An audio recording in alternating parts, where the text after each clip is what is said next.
Pues bien, hablándoles del segmento anterior, de las primeras preguntas por el hombre, estamos alrededor del siglo V antes de Cristo. Ahí les sugiero profundizar un poquito sobre el personaje de Sócrates y también de estos sofistas que les mencioné, especialmente Protágoras y Gorgias. En el caso siguiente que les anunciaba en el segmento anterior, estamos hablando del siglo IV. Es conocido en la historia de la filosofía como la época clásica. En ella vivieron los dos filósofos más grandes de la antigüedad, Platón y Aristóteles. Estos dos filósofos tienen, entre otros méritos, el de haber recogido y sistematizado la filosofía anterior a ellos. Fíjense que la mayor parte de lo que conocemos de la filosofía antigua y sobre los sofistas, sobre el mismo Sócrates, que no escribió nunca nada Sócrates, lo que conocemos es básicamente a través de estos filósofos, especialmente de Platón, su alumno, vamos a decir, estrella. Hay una relación, digamos, de maestro-alumno entre Sócrates como maestro de Platón y Platón a su vez de Aristóteles. Ellos también tienen el mérito de haber, de haber recogido, organizado, sistematizado, pero también el de haber completado el campo de la filosofía, es decir, haber introducido temas que hasta ese momento no eran motivo como de reflexión filosófica. Dentro de esos temas están, qué sé yo, el mismo tema de antropología, de política, prácticamente las ciencias sociales de alguna manera entran dentro de estos aportes, profundizan el tema de la ética, el tema de la estética, en fin, todo lo que tiene que ver con el campo de la filosofía ya tiene un antecedente en estos trabajos de Platón y Aristóteles. En el caso de Platón, es más conocido y mucha gente lo conoce por su teoría sobre el universo, aquel famoso mundo de las ideas. Para Platón, la realidad estaba constituida por dos realidades. Una que podíamos tocar, que podíamos ver, que él llamó el mundo sensible. Sensible relacionado con los sentidos, porque lo podíamos ver, lo podíamos percibir a través de los sentidos. Y el mundo que él llamaba suprasensible o el mundo de las ideas. Lo curioso de esta interpretación es que lo que para nosotros podría parecer la verdadera realidad, que es el mundo frente a nosotros, para Platón era solo una imagen incompleta o deformada de la verdadera realidad que escapaba a nuestros sentidos. Estaba en ese otro mundo, el mundo real, que era donde las cosas eran eternas, eran inmutables, eran, vamos a decir, espirituales, y de alguna manera eran perfectas. El mundo de acá, el mundo material, las cosas eran todo lo contrario. Era un mundo mutable, era un mundo temporal, era un mundo cambiante, era un mundo imperfecto. Esta concepción del universo, él la explica y yo les recomiendo que vayan a hacer una relectura del capítulo 7 de la República, donde está el mito de la caverna, donde él explica suficientemente y con mucha claridad esta concepción del universo. Esto va a influir también en lo que llamamos la antropología platónica, es decir, su concepción del hombre, del ser humano. Porque él, y ahí expresa ese dualismo que ya vimos anteriormente en la concepción del universo como dos mundos, también el ser humano es como dos sustancias, dos entidades, que es el cuerpo y es el alma. El alma pertenece al mundo de la perfección, el mundo de las ideas, por eso es que es inmortal el alma. El alma es de alguna manera inmutable, es espiritual, mientras que el cuerpo pertenece al mundo material, el mundo sensible, donde es mutable, donde es temporal, donde es imperfecto. Y de alguna manera esta concepción, y es bueno tomarla en cuenta, quizás no por lo que Platón pueda decir en ese momento, sino el cómo esta visión del ser humano va a pasar a través de la filosofía cristiana a todo el mundo espiritual y vamos a decir filosófico que nos ha llegado a través de esa cultura judeo-cristiana, ¿no? Donde hay vamos a decir, una mayor importancia se le asigna a los aspectos del alma y el cuerpo sigue siendo visto como Platón, como algo que muere, algo mutable, algo imperfecto. De hecho, al igual que en Platón, ese cuerpo es visto como una cárcel del alma o el que lleva al alma a cometer algún tipo de error, vamos a decir. Ahora recientemente tuvimos el rito de la ceniza en la cultura católica, donde el oficiante le pone una señal de ceniza en la frente a la persona y le dice: recuerda que polvo eres y en polvo te convertirás. Esa es una sentencia para el cuerpo, porque el alma está libre de esa sentencia, porque está en otro mundo, en el mundo de lo espiritual. Pienso que hay mucho de ese platonismo dentro de la filosofía que nosotros respiramos todos los días a través de las creencias y a través de la cultura judeocristiana de la que participamos. Otro aspecto importante de la filosofía platónica que estamos aquí pasando un poco rápido es lo que tiene que ver con sus ideas políticas, sus ideas sociales, muchas de las cuales siguen influyendo hasta el día de hoy. Por ejemplo, la primera visión de una sociedad dividida en clases la encontramos con mucha claridad en la obra de Platón. Él concibe la sociedad como dividida en clases, por lo menos en tres grandes grupos, ¿verdad? El grupo, digamos, de los gobernantes, el grupo que sería como el de los nobles, y el grupo, digamos, de lo que sería el grupo de los artesanos, de los agricultores, de la gente que hace trabajos manuales, ¿verdad? En el intermedio estaría entonces esa clase militar, la clase que apoya a los gobernantes. Serían tres clases: gobernantes, militares, artesanos, por decirlo de alguna manera que pueda ser entendible. Incluso hay un planteamiento de Platón. Bueno, es bueno aclarar antes que esto solo era para los hombres libres. Dentro de esta concepción de la sociedad dividida en clases, no entraban ni las mujeres, ni los esclavos, ni los extranjeros. O sea, la mitad o más de la población no eran ciudadanos, no podían incluso tomar decisiones dentro de esa democracia griega que se ha visto como un modelo de perfección en la antigüedad, pero que en realidad no es tal, porque de democracia no tenía lo que hoy concebimos nosotros como democracia. Estas clases sociales tienen sus roles bien definidos. Los que deben gobernar son los sabios, los filósofos, los que saben cómo conducir la sociedad. Los militares están para dar sostén, y en algún momento él sugiere que la clase militar y la clase gobernante debieran formar como una especie de sociedad, lo que él llamaba una sociedad de comunidad de bienes.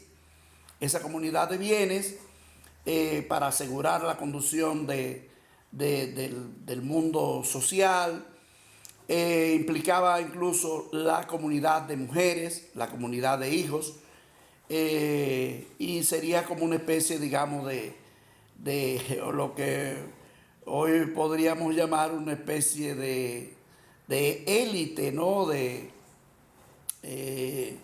Hay un concepto, digamos, procedente del mundo de la ciencia, de la genética, ¿no? Sería una, una especie de selección genética de una clase superior, para diferenciarse de los más, que era el pueblo llano, podríamos decir, que era la gente para hacer las tareas, digamos, manuales.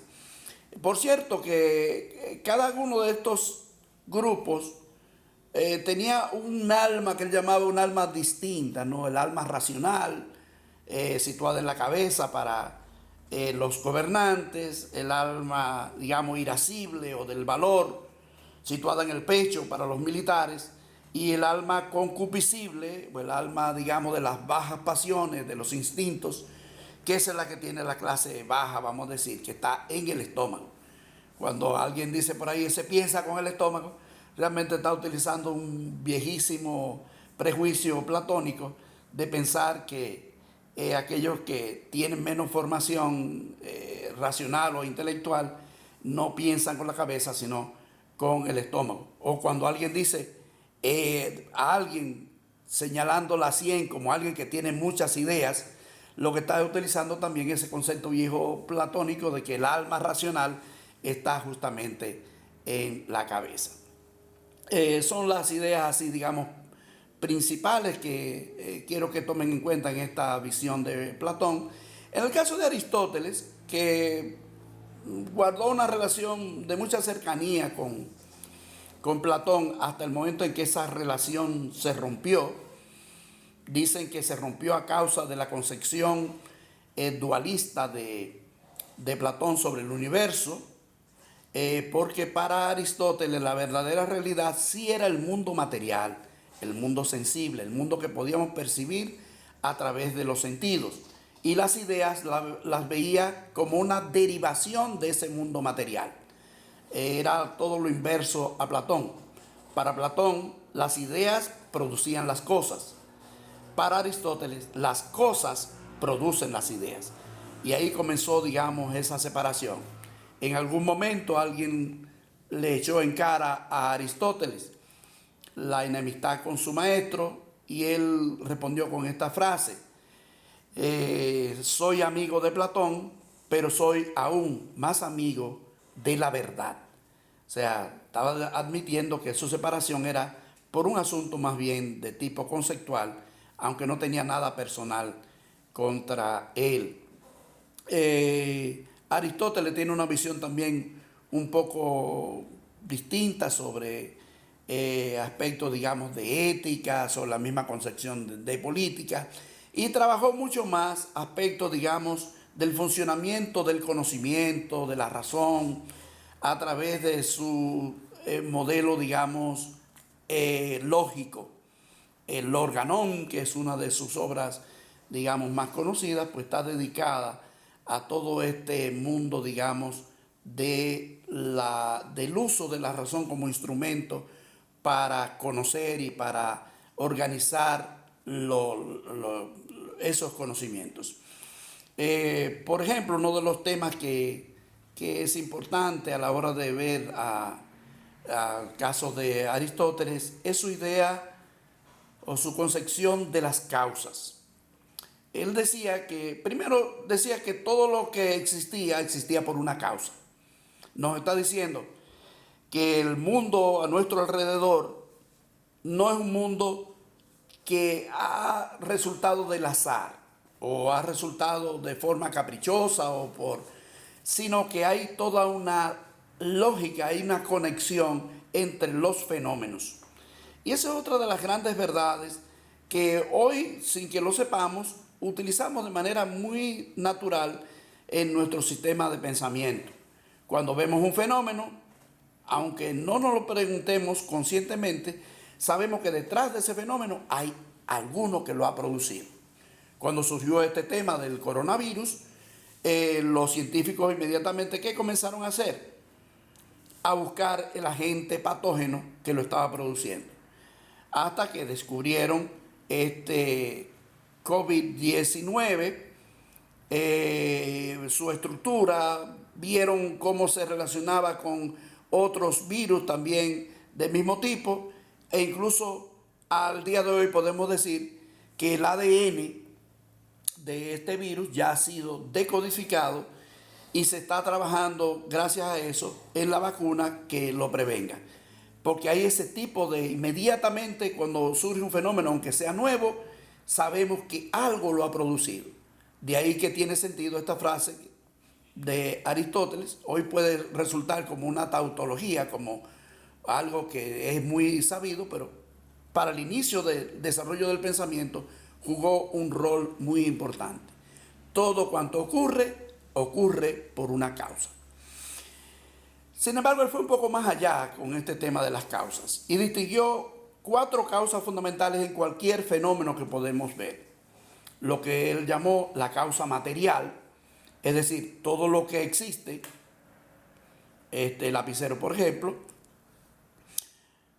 tiene una materia, que es la causa material, está hecho de algo. Esta visión, digamos, responde a la pregunta que se hicieron los primeros filósofos griegos: ¿de qué está hecho? ¿De qué material está hecho? Y ese material representa la causa material de cualquier fenómeno. De ahí salió la expresión de él que algo que no tenga materia no existe, ¿verdad? Para que algo exista tiene que tener una materia, tener un contenido. Conjuntamente con el tema de la materia está el de la forma. Por eso él habló de la causa formal. Todo cuanto existe tiene una forma. Y aún si yo tomara este lapicero y lo triturara, cambiaría de forma, pero seguiría teniendo una forma. Si no tuviera ninguna forma, tampoco existiría. Todo cuanto existe tiene alguna forma determinada. La forma puede cambiar, pero siempre cambia hacia otra forma. También está el tema de lo que él llamaba la causa final. Aquí causa final se refiere a la finalidad, a la meta, al propósito. Todo cuanto existe, existe para algo. Y aquí advertía Aristóteles que en ocasiones nos resulta un poco difícil identificar cuál es la utilidad de algo, por ejemplo, algo nuevo que aparece, pero no es porque no tenga un uso, es porque nosotros no lo conocemos. Todo cuanto existe, existe también para algo. Esa es la causa final. ¿Cuál sería la causa final de este bolígrafo? Bueno, escribir. Esa sería la causa final. Y finalmente él habló de lo que verdaderamente nosotros llamamos causa. Él le llamaba causa eficiente. Es vamos a decir, el antecedente que produce otro fenómeno. Es decir, lo que el agente productor, ¿verdad? Si nos preguntáramos lo mismo sobre este lapicero que tengo acá, entonces tendría que buscar el fabricante para saber cuál es la causa, digamos, eficiente. No lo tiene, pero es de Faber-Castell, que es una marca muy conocida. Y aquí en este código de barra, de seguro que está todo este detalle, ¿verdad? Todo cuanto existe también tiene un agente productor, ¿verdad? Él también llamó, porque él descubrió que la mayor parte de los fenómenos no se deben a una única causa. Y por eso él agrupó un conjunto de causas que llamó causas necesarias, y ese conjunto de causas necesarias lo llamó causa eficiente también. Al conjunto de causas o de antecedentes que hacen posible que surja o se produzca un determinado fenómeno. Por cierto, él diferenció la causa necesaria como el antecedente que debe estar presente, pero que no necesariamente produce el fenómeno, pero que sin él no se produciría. Vamos a suponer la lluvia. Uno dice, bueno, para que llueva tiene que haber nubes. Entonces las nubes son una causa necesaria. ¿Pero es causa suficiente para que llueva? No, porque a veces está nublado y no está lloviendo. Entonces, hay otros factores que se deben combinar para que tengamos lluvia, y ese conjunto de factores sí lo vamos a llamar entonces causa eficiente.